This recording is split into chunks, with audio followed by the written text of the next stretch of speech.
नमस्कार, मैं हूं स्वप्निल और आज हमारे साथ भारत सरकार के मंत्री, गृह राज्य मंत्री नित्यानंद राय मौजूद हैं। बिहार के हालात पे और कुछ राष्ट्रीय विषयों पर हम इनसे बातचीत करेंगे। सीधे रुख करते हैं नित्यानंद राय का। मेरा पहला सवाल है कि यूनिफॉर्म सिविल कोड को लेकर तमाम तरह की चर्चाएं हो रही, आप गृह राज्य मंत्री हैं, सीधा सवाल है कब तक तैयारी है फ्लोर करने की और अभी स्थिति क्या है?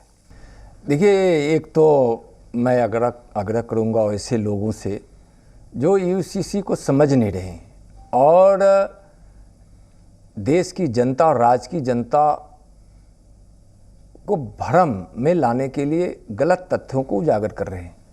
उनसे आग्रह है कि आप यूसीसी को समझिए और भारत की सोच में जो समानता है और भारत के संविधान की जो भावना है समानता की, उसकी शक्तियां छुपी हुई है यूसीसी में। हमेशा देखा गया है और जब आप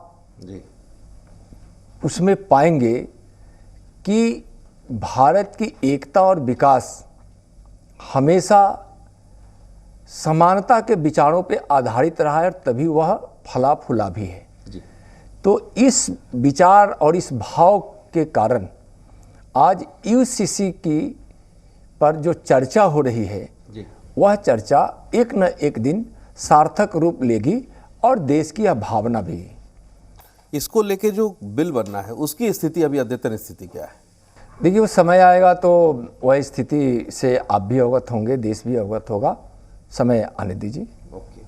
अब जरा बिहार पे आते हैं, शिफ्ट करते हैं। बिहार में जहाँ से आप आते हैं वहाँ अभी महागठबंधन की एक बैठक हुई थी, तमाम विपक्षी दल के लोग जुटे थे।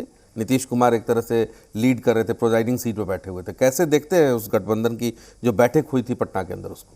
देखिए, वह गठबंधन एक तरह से लोभ से, सत्ता के लोभ से पूरी तरह से प्रभावित था और ऐसे लोग इकट्ठे हुए थे, ऐसी पार्टियां इकट्ठी हुई थी जो माननीय प्रधानमंत्री आदरणीय नरेंद्र मोदी जी के काम और उनके लोकप्रियता के कारण घबराए हुए हैं, वैसे ही लोग इकट्ठे हुए थे।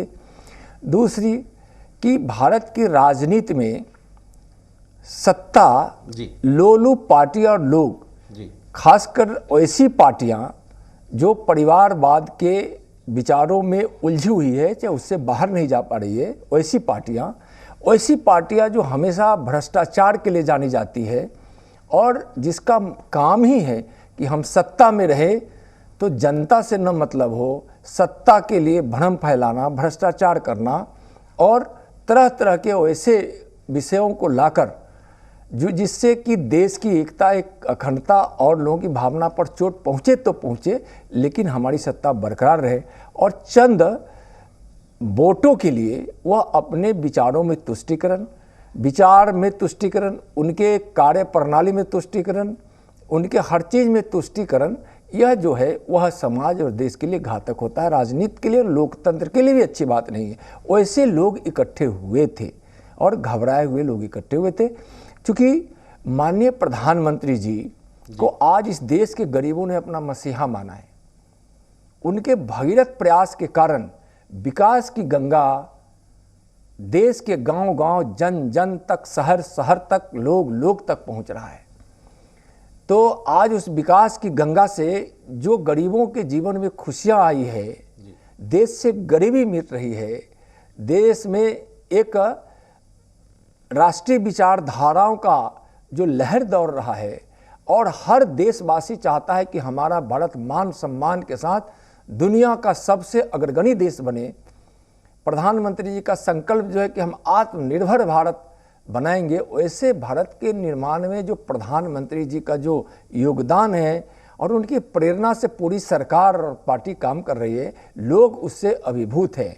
विवेकानंद जी की एक भविष्यवाणी को मैं याद कराना चाहूँगा कि विवेकानंद जी ने से किसी ने पूछा था कि आप तो उस देश के सन्यासी हो जो देश भूखा है, जो देश अशिक्षित है, जो देश बेबस है। तो उस समय विवेकानंद जी ने मुस्कुराते हुए कहा था कि मैं 21वीं सदी का भारत देख रहा हूँ, वह भारत जिसमें न कोई बेबस है, न कोई अशिक्षित है, न कोई बेघर है, न कोई भूखा है। विवेकानंद जी ने भविष्यवाणी की थी। आज 21वीं सदी भी है। विवेकानंद के बचपन का नाम नरेंद्र था और दुनिया के सबसे लोकप्रिय नेता, गरीबों के मसीहा, विकास के भगीरथ और कर्मयोगी प्रधानमंत्री आदरणीय नरेंद्र मोदी जी का नाम भी नरेंद्र है।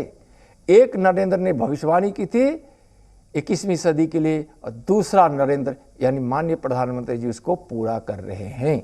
तो आज इस प्रकार से उनकी लोकप्रियता से, उनकी कर्मठता से, उनके परिश्रम से और उनके इस परिश्रम की प्रकाष्ठा से जो फल इस देश को मिल रहा है, उससे वह भयभीत होकर वैसे लोग इकट्ठे हुए थे।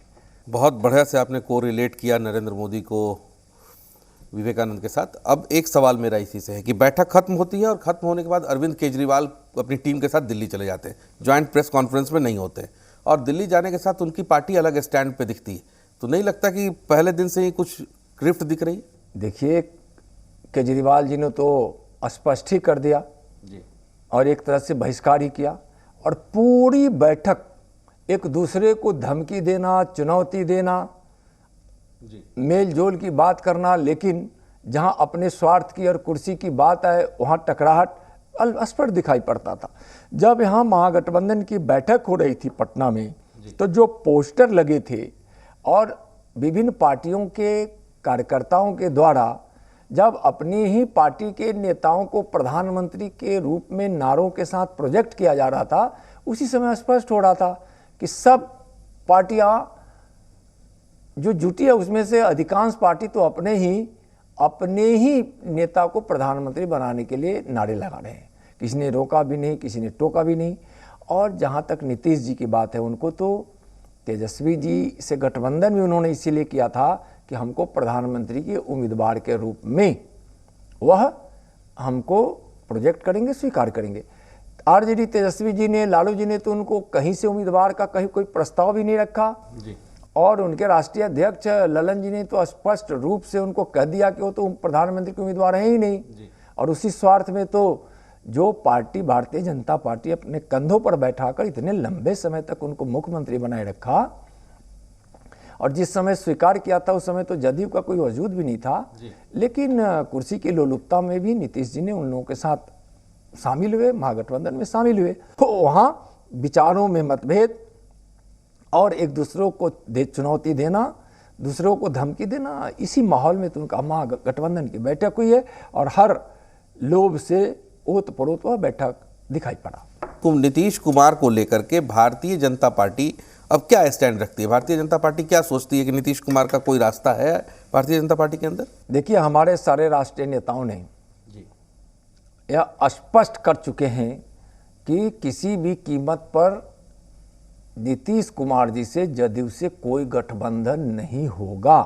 एक जी, और पहले ही जिस समय से लोकतंत्र की हत्या करने के लिए आगे कांग्रेस बढ़ी थी, जी, उस समय जितनी पार्टियां लोकतंत्र की हत्यारी और तानाशाह कहकर जी, जो जयप्रकाश नारायण जी के नेतृत्व में जितनी पार्टियां देश की थी एकत्रित होकर कांग्रेस को हटाने के लिए काम की थी, वैसे अपने सभी संकल्पों को तोड़ते हुए अपने विचार जो कहते थे कि हम लोहिया के विचार से उत्प्रोत है, जयप्रकाश नारायण जी के विचारों से उत्प्रोत है, वैसे लोगों ने, वैसे महापुरुषों की आत्मा को चोट देते हुए कुर्सी की लोलुपता में कांग्रेस से जाकर साथ मिले। बीजेपी न कभी कांग्रेस से मिली थी, न कांग्रेस को साथ लाई थी, समझे ना, और न आगे जदयू से कोई गठबंधन ही करने वाली है। मैं एक